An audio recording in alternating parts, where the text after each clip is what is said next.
اعوذ باللہ من الشیطان الرجیم بسم اللہ الرحمن الرحیم رب اشرح لی صدری ویسر لی امری واحلل عقدۃ من لسانی یفقہوا قولی۔ کثرت سے درود پڑھنا۔ رسول اللہ صلی اللہ علیہ وسلم نے فرمایا جمعہ کے دن اور جمعہ کی رات کو کثرت سے مجھ پر درود پڑھا کرو، بس جو آدمی مجھ پر ایک دفعہ درود بھیجے گا اللہ اس پر 10 رحمتیں نازل کرے گا۔ اللہم صلی علی محمد۔ رسول اللہ صلی اللہ علیہ وسلم نے فرمایا تمہارے افضل دنوں میں سے جمعے کا دن ہے۔ اسی دن آدم علیہ السلام پیدا کیے گئے، اسی دن ان کی روح قبض کی گئی، اسی دن سور پھونکا جائے گا اور اس دن سب لوگ بے ہوش ہوں گے، اس لیے اس دن مجھ پر کثرت سے درود بھیجا کرو کیونکہ تمہارا درود مجھ پر پیش کیا جاتا ہے۔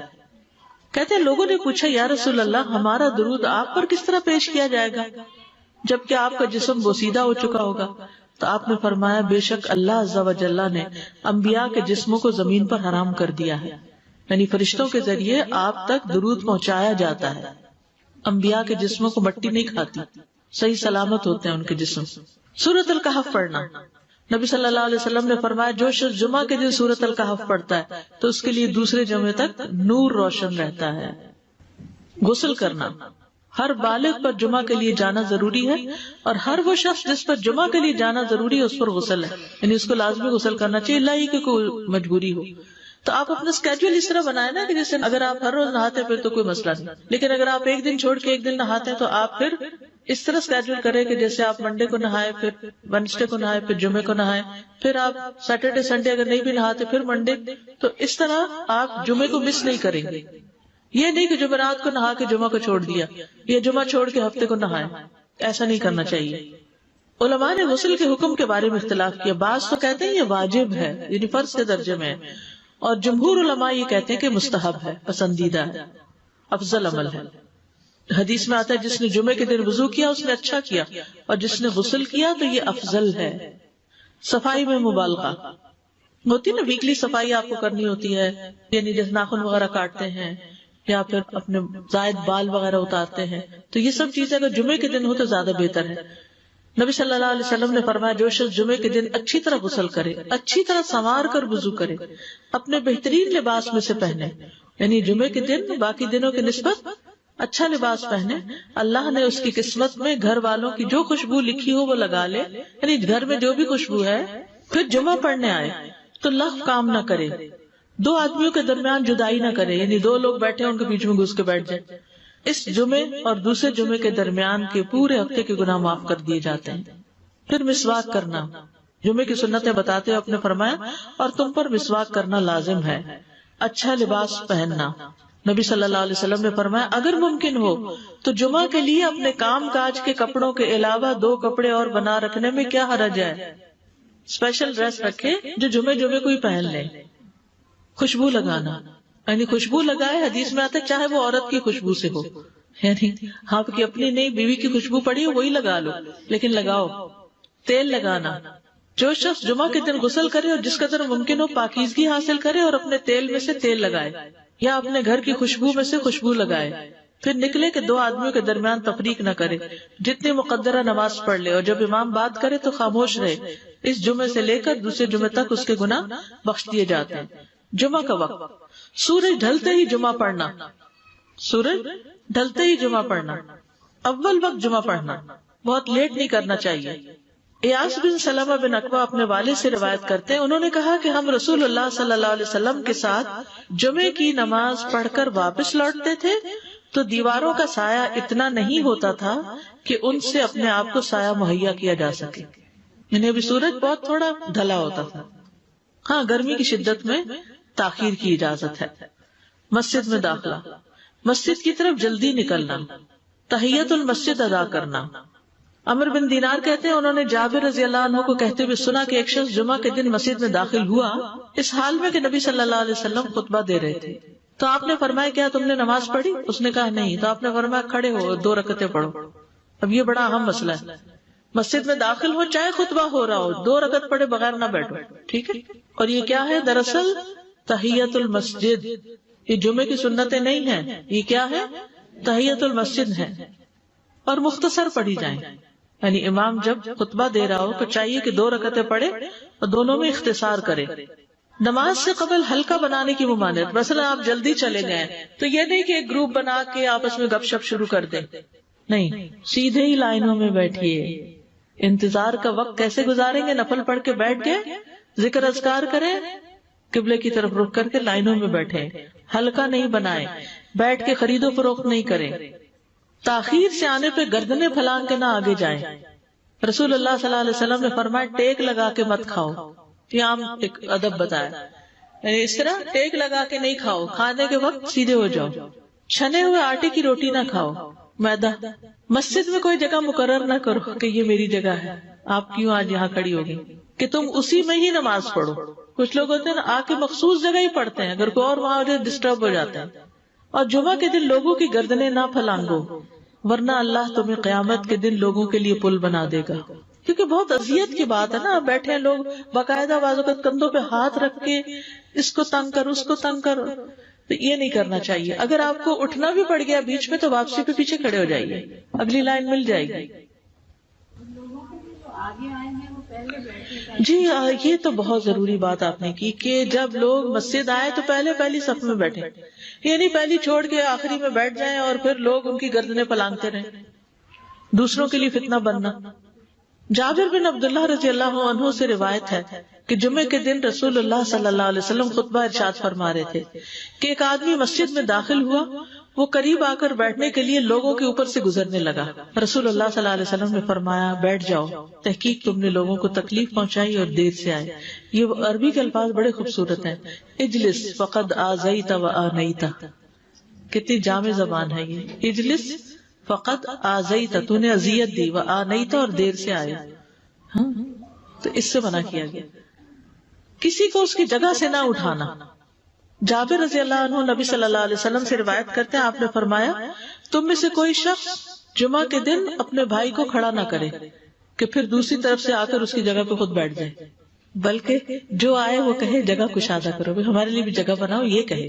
خطبہ جمعہ اور اس کے آداب. خطبہ جمعہ کی اہمیت. جب اذان ہو جائے تو کیا کرے انسان؟ مسجد کی طرف دوڑ پڑے. تو مسجد میں جماعت تو نہیں ہو رہی ہوگی، پہلے کیا ہو رہا ہوگا؟ خطبہ ہو رہا ہوگا.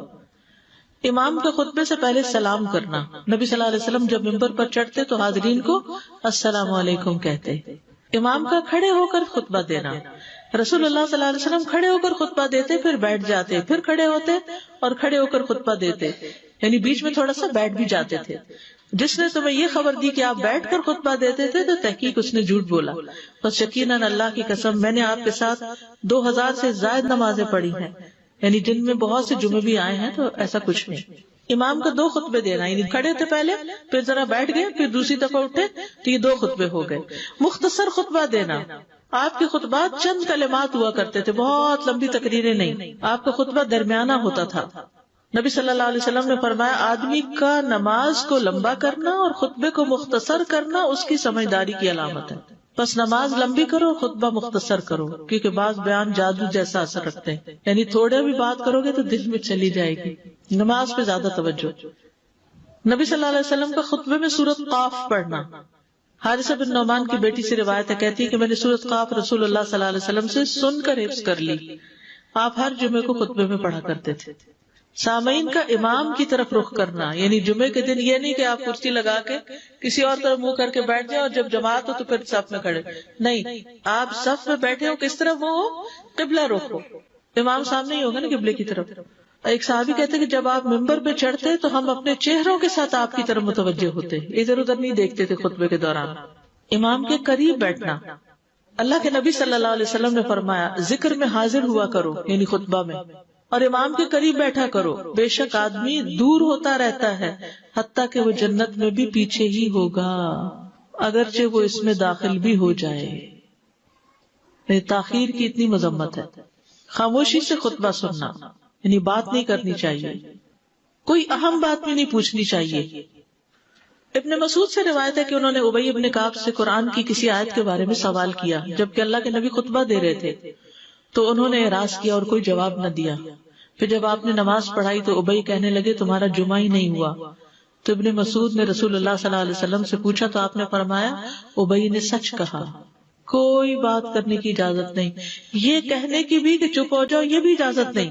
عبداللہ بن مسعود کہتے کہ جب امام جمعہ کے لیے آ گیا پھر تمہارا اپنے ساتھی سے یہ کہنا کہ خاموش رہو لغویت کے لیے کافی ہے، یہ بھی لغو بات ہے۔ کوئی لغو حرکت نہ کرنا، کنکریوں سے نہ کھیلنا، فون سے نہیں کھیلنا، میسجز چیک نہیں کرنا، انگلیوں میں انگلیاں ڈال کے پٹاخے نہیں بجانا، گوٹ مار کے نہیں بیٹھنا۔ گوٹ مار کے کیسے بیٹھتے ہیں؟ گھٹنے اوپر کر کے اور یوں ایسے گھٹنوں کے گرد ہاتھ ڈال کے۔ کئی دفعہ ایسے نظر آتا ہے کہ خطبے میں لوگ اس طرح بیٹھے ہوتے ہیں کیونکہ پتہ نہیں ہے، یعنی آپ چوکڑی مار سکتے ہیں۔ آپ سب سے افضل پوزیشن تو یہ ہے کہ جیسے نماز کے اتحیات میں ہم بیٹھتے ہیں، لیکن کچھ لوگ اس طرح بیٹھ نہیں سکتے، چلے کرسی میں بیٹھ جائیں۔ اگر کرسی نہیں ہے نیچے بیٹھے ہیں تو چوکڑی مار کے بیٹھ جائیں، مگر ٹانگیں اس طرح پیٹ کے ساتھ لگا کے گھٹنوں پہ ہاتھ کو بل دے کے اس طرح نہیں بیٹھے۔ اگر مجبوری ہے تو وہ اور بات ہے، لیکن یہ کہ بلا وجہ نہیں کرنا چاہیے کیونکہ ادب کے خلاف ہے۔ اونگ آنے پر جگہ بدلنا، نبی صلی اللہ علیہ وسلم نے فرمایا اگر جمعہ کے دن کسی کو مسجد میں اونگ آنے لگے تو اپنی اس جگہ کو دوسری جگہ سے بدل لے، کہ بعض اوقات ایسا ہوتا ہے نا خطبے کے وقت بڑی سکینت ہوتی ہے اور آخری خطبہ تو آپ نیند میں ہی سنتے ہیں۔ نماز جمعہ کی رکعت 2 رکعت ہے فرض بس، جمعہ کی نماز 2 رکعتیں ہیں اور ان دونوں میں قرات ہوتی ہے۔ نبی صلی اللہ علیہ وسلم جمعے میں سبح اسم ربک الاعلی اور هل اتاک حدیث الغاشیہ پڑھتے۔ کبھی جمعہ اور عید کٹھے ہو جاتے تب بھی دونوں نمازوں میں یہی سورت پڑھتے تھے، ٹھیک ہے۔ اسی طرح صبح کی نماز میں جمعے کے دن الف لام میم التنزیل اور هل اتی علی الانسان کی قرات کرتے اور نماز جمعہ میں سورۃ الجمعہ اور منافقین کی تلاوت کرتے، یعنی یہ بھی ملتا ہے۔ فرض کے بعد 2 رکعت پڑھنا، عبداللہ بن عمر سے روایت ہے انہوں نے رسول اللہ صلی اللہ علیہ وسلم کی نفل نماز کو بیان کیا اور کہا کہ آپ جمعے کے بعد کوئی نفل نماز نہیں پڑھتے تھے حتیٰ کہ واپس تشریف لے جاتے، پھر اپنے گھر میں 2 رکعت پڑھتے تھے۔ اب جو لوگ گھر نہیں جاتے تو پھر وہیں پر وہ پڑھ لیتے ہیں، ورنہ آپ صلی اللہ علیہ وسلم اپنی سنتیں وغیرہ گھر میں پڑھتے تھے۔ اور اسی طرح 4 بھی پڑھی جا سکتی، 2 بھی ہیں 4 بھی ہیں۔ آپ صلی اللہ علیہ وسلم نے فرمایا جب تم میں سے کوئی جمعہ پڑھ چکے تو اس کے بعد 4 رکعتیں پڑھے، یہ آپ کا حکم ہے۔ تو جب آپ کا 2 چیزیں ہوتی ہیں سمجھنے کے لیے، ایک آپ کا فعل ہوتا ہے اور ایک آپ کا حکم ہوتا ہے، تو ہمارے لیے کیا ہے جو آپ کا حکم ہو۔ جمعے کے بعد کوئی اور نماز پڑھنے سے پہلے گفتگو کرنا، یعنی سنت پڑھنے سے پہلے گفتگو کرنا۔ اسما بن مالک سے مرفوعاً روایت ہے کہ جب تم میں سے کوئی آدمی جمعہ کی نماز پڑھے تو اس کے بعد اس وقت تک کوئی نماز ادا نہ کرے جب تک کسی سے کلام نہ کرے یا اس جگہ سے نکل نہ جائے۔ پہلے منع تھا، اب کوئی نہ کوئی بات کر لینی چاہیے۔ نہیں سمجھ آئی؟ یعنی جمعہ پڑھ لیا آپ نے اور پھر کسی سے آپ سلام دعا کر لیں، اس کے بعد سنت پڑھیں یا نفل جو بھی، ٹھیک ہے۔ اور گھر جانا تو گھر جا کے پڑھیں، اور اگر گھر نہیں جانا کام پہ جانا تو ادھر ہی پڑھ کے چلے جائیں۔ کتنا پیارا ہے ہمارا دین کہ اتنا لمبا بھی چپ کا روزہ نہیں رکھوایا۔ بالکل۔ عاصم سے روایت ہے، وہ ابو قلابہ سے نقل کرتے ہیں، میں نے ان کے ساتھ جمعہ کی نماز پڑھی، جب میں نے اپنی نماز پوری کر لی انہوں نے میرے ہاتھ کو پکڑا اور میری جگہ پر کھڑے ہوئے اور مجھے اپنی جگہ پہ کھڑا کیا۔ وہ جو ہم چینج کرتے ہیں نا جگہ، وہ اس کی بات ہو رہی ہے، یعنی جمعے کے بعد کوئی اور نماز پڑھنے سے پہلے بات بھی کر لینا، جگہ بھی تبدیل کرنا۔ لیکن اگر کچھ لوگ پہلے سے ہی آپ کی سنتیں شروع کر چکے اور کوئی چینج کرنے والا نہیں تو پھر پڑھ لیجیے۔